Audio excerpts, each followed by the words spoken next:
Welcome to the Rural Leaders Podcast, where we highlight leaders from across rural America, sharing stories of inspiration, tools to equip, and momentum to act in your local community.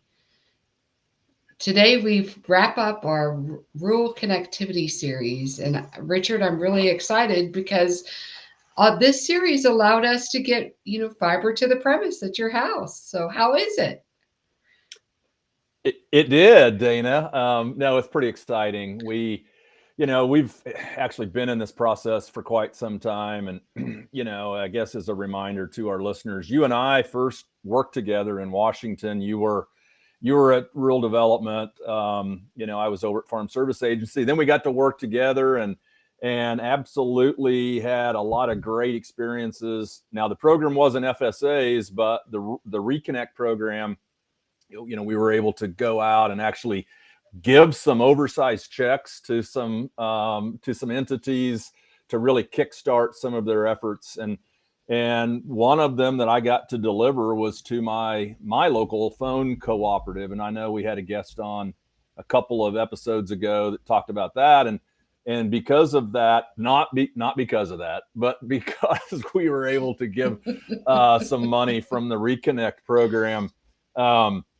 I've got fiber right here at my house. And so it's great. It really helps with just everything that we try to do, whether it's on the farm or other things, that the ability to have that upload and download speeds and capacity is amazing, right? And I know we're going to talk to somebody who literally is an amazing expert about that here in just a minute.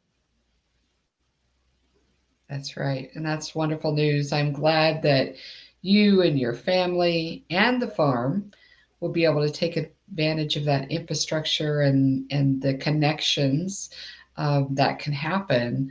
I think harvest time is an interesting time to think about connectivity on America's farms and ranches, and I know you're harvesting there. My brothers just got done with soybean harvest in north central Kansas here where we're located, and we'll be finishing up a little wheat drilling and then heading on into corn harvest. But the data and the all of the information that the equipment is recording there in the field, it's really important to their operation and to their profitability to be able to maximize that information throughout their decision-making process this winter. And so I'm sure you're also looking at those potential for your farm as well.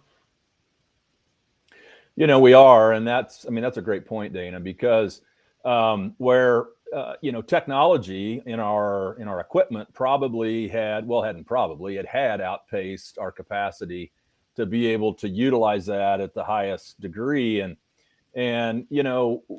data is just as good as what you can do with it, or how you can access it, or how you can share it.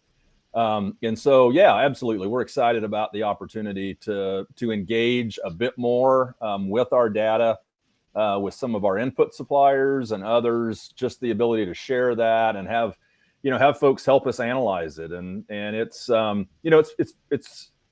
really a lot of fun to watch this planning, kind of come to fruition, right? Like, so I know we've been talking about it here in my community. Randy's very well aware of it.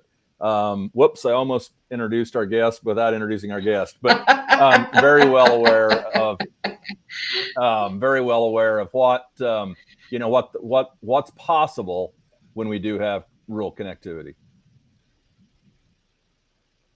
That's right. And I'm sure we'll look forward to talking more about what's possible with rural connectivity when we come back with our guest. When I was in foster care, I never knew when I would have to move. So I always had my suitcase ready to go. Then one day I was adopted. My new parents opened their hearts and home to me. My parents cook my favorite breakfast for me every morning. My parents take me on trips I never thought I would go on. They gave me a home and an even better reason to use that suitcase. My parents aren't perfect, but they're perfect for me. People do some pretty cool things in their 40s and 50s. Why should saving for retirement be any different?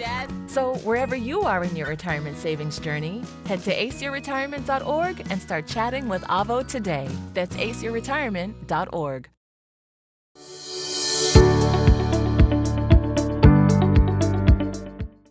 Welcome back to the Rural Leaders Podcast and our final episode in our Rural Connectivity series.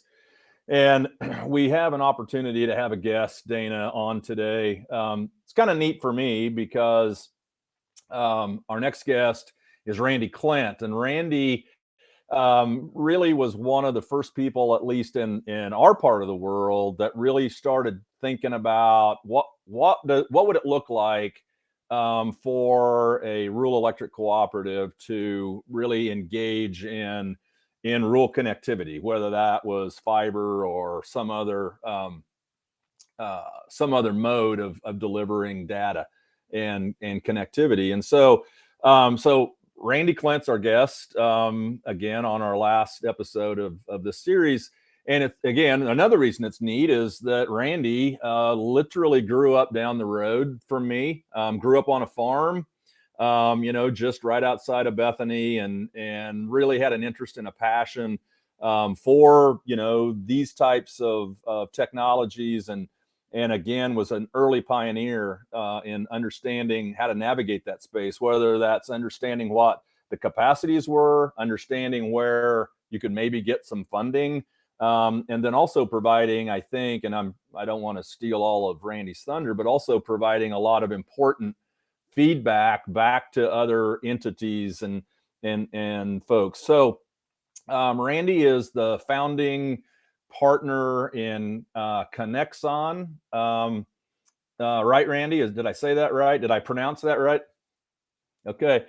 And so anyway, I think what would be kind of neat for our listeners and our viewers, Randy, maybe is to talk just a little bit about your journey from like where you started, and then kind of where you are today, how you got there, and maybe some things that you learned real quick along the way. Okay. Well, great. I think, as you know, I grew up down the road from you and grew up on a farm, both row crop and purebred cattle. And in the early 90s, I started writing software for tracking those purebred cattle and made a business out of it, and introduced some new technologies into that industry through things like electronic registration of cattle.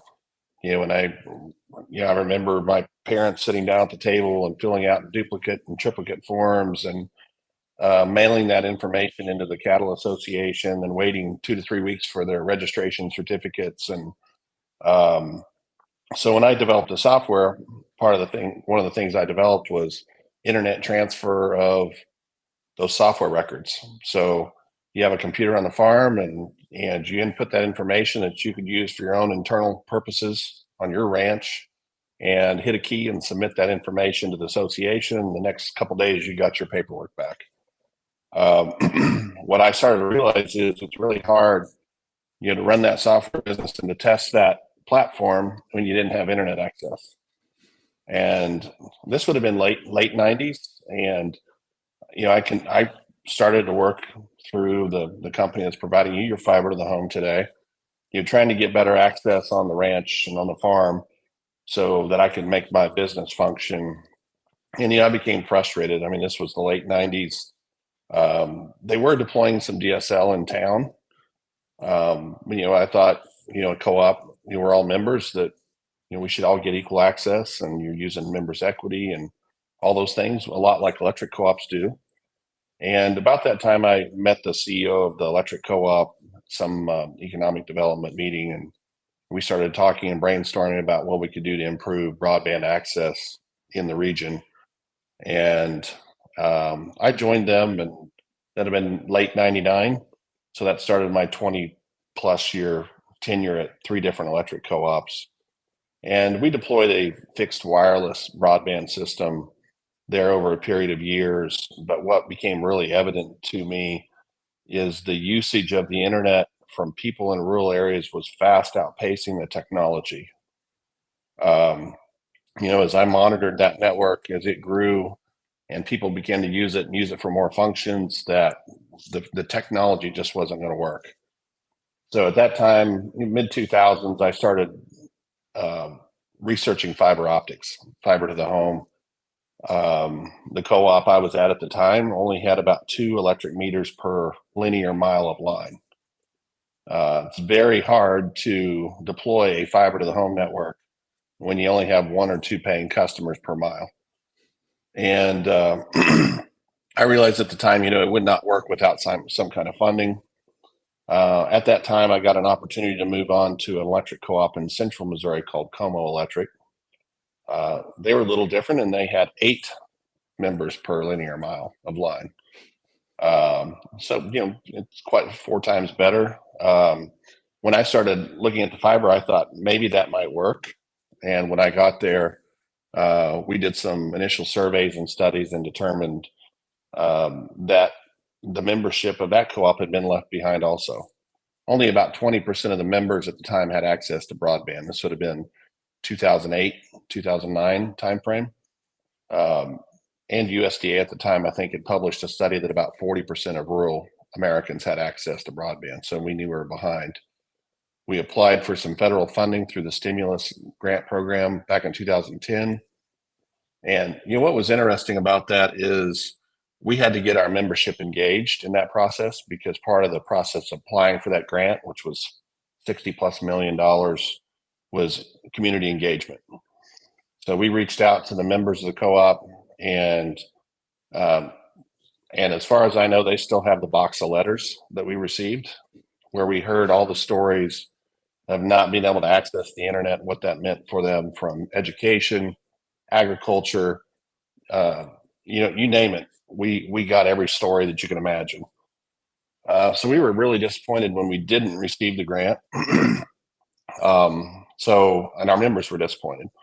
We had 32,000 members. We had a 4,000-mile electrical system that we would need to build. And the board tasked me at that time to find a way to do it without government money. And so with no grants, no subsidies, I developed a model and approached them on doing a pilot project, about a 100-mile test project. And they said, if you can get 25% of the members to take service, that we'll let you build that 100 miles and we'll test this out. Long story short, we announced that, and as many of your listeners might know, if they're involved in electric co-op, back in the 1930s when they were formed, it became grassroots. Members of the co-ops went, when they're forming the co-op, went door to door. There was a $5 membership fee for most co-ops, and after the Great Depression, $5 was a lot of money, and so they had some people paying their neighbors $5 fees so they could get access to electric. And we had the same thing happen. We had members of the co-ops going door to door, paying their neighbors $100 deposit, and we had 2 community banks that paid the $100 deposit for every one of their banking customers. So it was an exciting time, and we well surpassed that 25% threshold. Our board voted to go ahead and build the pilot. We built the pilot. This would have been 2011. And it was so successful, they immediately voted to build all 4,000 miles of their electric plant with fiber to the home. So 2012, 2013 rolls along. We do the first phase, and so successful, they vote to complete the second phase. We launch gigabit service, so the first rural gigabit service in America. And Google had just announced their gigabit service in Kansas City not 6 months prior. The long story short, that project, about halfway through, the board just said, finish it. There's no reason to keep coming back to us every year, getting approval for the next year. Just finish the project. So Como became the first electric co-op in the country to deploy fiber to the home to 100% of their members. They did it within 4 years, and Did it without any government subsidies or grants, borrowed all the money to do it. We became profitable in our 5th year, 2 years ahead of schedule. And that story then now has launched where we are at today. I went on to another co-op in Arkansas that was twice that big, did the same thing. Along the way, I launched Conexon, our company that helps electric cooperatives do the same thing, repeat that over and over again. Launched the company in 2015. We now have 75 fiber construction projects across the nation for electric co-ops, 650 employees building 1,000 miles of fiber a week all across rural America. So it's been a great success story.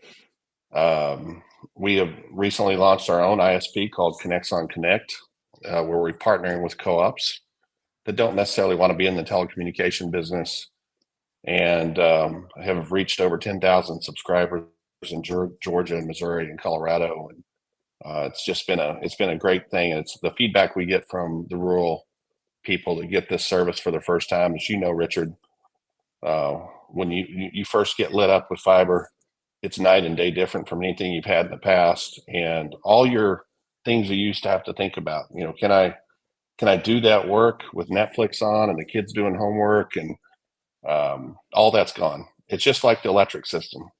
You walk in the house and you turn on any switch, you turn on any appliance, any device, you never have to worry about it working.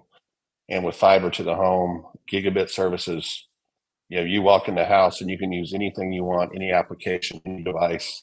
You don't have to worry about it anymore.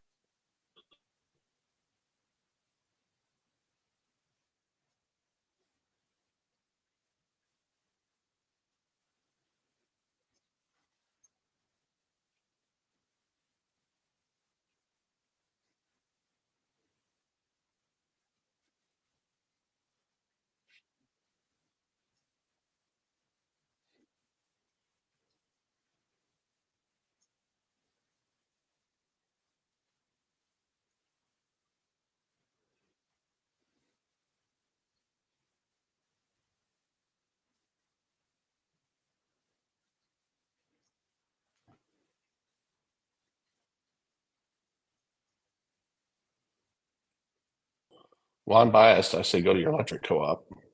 Hey, there's 840 electric distribution co-ops in the country. They already have some infrastructure. They have poles. They have underground facilities. They've got bucket trucks. They've got an office. They've got a billing system, and they do things differently. I like to think of myself as a little bit of a disruptor. I did things differently than the incumbents did it, and then that was what enabled me to do what I did, which is build fiber to the home to 8 people per mile without any government money. Now, we're at a great time here with funding opportunities. We're coming off the heels of 2 FCC programs, the Connect America Fund and the Rural Digital Opportunity Fund. And we moved into funding that came from the COVID crisis through ARPA. And a lot of states and counties have set up funding opportunities for ISPs, various ISPs. It could be incumbents, it could be electric cooperatives, to take advantage of funding to build these networks and provide service. And with the BEAD program now that's coming out with over $42.5 billion in funding that will be administered through states and possibly even counties, there's a ton of opportunity out there to reach the most sparse areas of the country with fiber to the home, world-class service that there was never before. I mentioned we did those projects without federal funding prior, but we've got a lot of federal funding since. So we led a consortium of 96 electric co-ops through the FCC's Rural Digital Opportunity Fund and won $1.1 billion in funding, half of which went to our subsidiary, Conexon Connect, who's doing 35 projects in 10 states as well. But that's a drop in the bucket compared to what's coming down the pipe in the next year or two. And I would encourage rural leaders to engage their state broadband offices. The way the program is set up, money comes down. Money is administered through NTIA, provision to the states. The states can set up their own rules, and a lot of those rules are being set up now, and it's a good time to get involved and make sure your voice is heard at your state government level, because you really win these things when the rules are written, not when the application process comes up. So we're really excited about what's coming down the road for rural America. And our goal is to build 1 million miles of fiber to rural America in the next few years, and we'll be actively participating in that funding to try to get there. That's amazing. And I think Dana and I both smiled just a little bit when you said that whatever you said about the rubber meets the road when the regulations or the rules are written. We have some experience in that space, and I just a little bit of a diversion here. When we talk about farm policy and a farm bill, I said it's absolutely critical that you advocate, on the front end and the writing of the farm bill. But really, when you need to be talking to folks are the folks in the executive branch that are writing the rules and writing the regs of the interpretation of the law. So I think that's really a powerful message, Randy. And I'm super fortunate. Like I've got fiber to the home, and it is a great thing. But I know we have people that'll be listening and watching this podcast that maybe don't have a relationship with a rural electric cooperative or, a local phone cooperative, and they're desperate, right? Like they want it. Yeah. So is there, and say no if this isn't an option, but can people contact Conexon and get questions answered that way? Do you guys have a way of just communicating with the general rural public, or do they need to do something different? So, absent an electric cooperative, as you know, most rural residents in the United States are served by electric cooperatives. They serve a vast majority of rural America, including 2/3 of the geographic area of the United States. If you don't happen to be served by an electric co-op or have one nearby, one thing, electric co-ops can be intermingled with investor-owned utilities and be in the same county. They may be nearby. Maybe you're not a member, but there may be one a few miles away, from you that may be exploring making service available in your county. Every co-op we've worked expanded outside of their membership territory to serve some of those investor-owned utility pockets or municipal, even towns and cities. We have started working with counties and parishes across the country with the funding opportunities. We had a big story going on in the last few months of some state money we applied for on behalf of our subsidiary in the poorest parish in the state of Louisiana, East Carroll Parish. We were awarded money. The governor announced the money, and then they allowed the big incumbent cable company to come in and challenge that and put that money on hold. And we just, in the last week, the state overturned their challenge and put the funding back on the table. But that was a very poor, very rural part of Louisiana that had struggled, and we stepped in to help them. And we're going to go in and build that county out with the funding that we received. And that's going to be outside of our electric co-op projects that are nearby. So yeah, we will work with counties. That's something new for us. But the way the funding's worked recently with ARPA is, a lot of that money is coming down to the county level decision. So we're working with some counties now in Kentucky and Louisiana on making service available in rural areas where there's not an electric co-op. So yes, they could reach out to our company and ask questions about their county, and we can get them in touch. We have 5 to 10 full-time grant people on staff. So we have a pretty good grasp on all the state rules that are out there now, and can help with that if they want to reach out. Well, that's great. I know we're about out of time. Dana, do you have a last quick question, or do we want to wrap this up with Randy? Well, I think Randy If you were to put your finger on some of the characteristics of a community who's having success in getting this connections, um, would there be one or two characteristics of that community that you could kind of point to? Every community requires a champion. Every community requires somebody that's standing up, that is tired of the treatment by the incumbents, can't get service, is pushing their county officials, pushing their electric cooperative board members, pushing the CEO of their electric cooperatives, and there's always a voice that people are listening to that has a true passion for getting the service and getting somebody to step up, and that they could be a part in helping getting that service deployed in their community. So there's always a champion out there for every one of them. That is incredibly appropriate for the Rural Leaders podcast, I think, because we're talking to rural leaders in rural America. So appreciate that so much, Randy. I know we're out of time. Is there a way folks can connect with you if they have questions, or we can probably put something in the graphic, here when we produce this episode. But any final comments or anything you want to share with the folks? No, I think if they want to reach out, it's conexon.us. So on www.conexon.us, we also have Facebook, and we publish a lot of case studies on successes across the country. A lot of information can be found on our website. You can also reach out through the website and get connected with our construction team, our grant writing team, anybody that can even get them in touch with their electric co-op. We've worked with over 250 of the 840. So we have relationships with those. And if somebody reaches out, chances are we have a relationship with their nearby co-op that we can put them in touch with. So.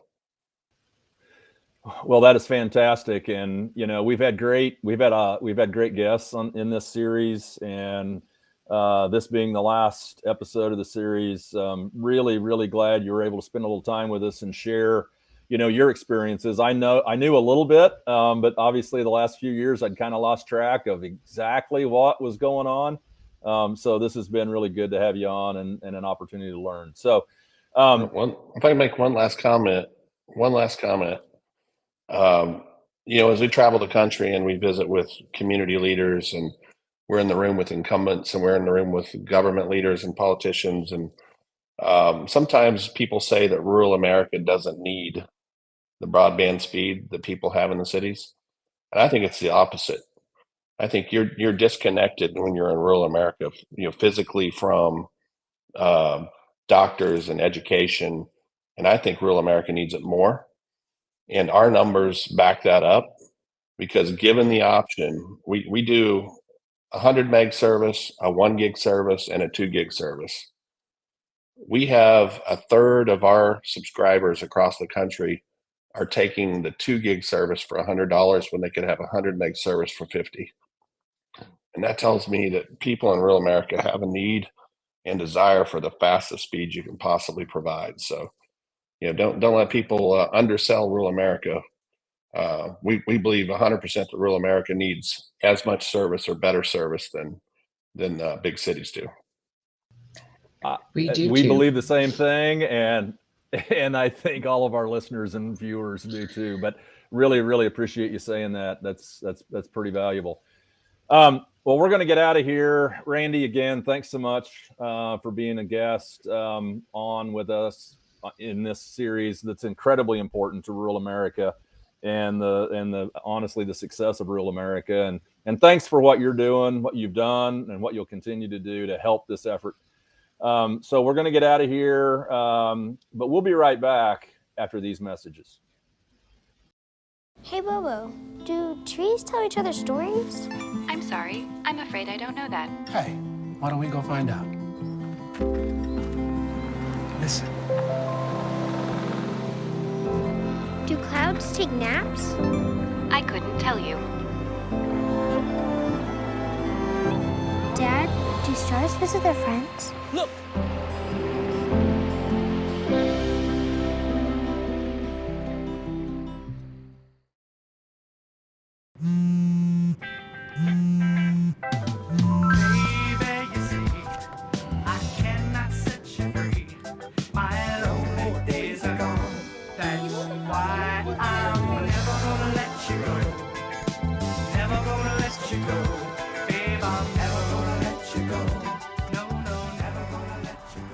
go. Thank you. Thank you.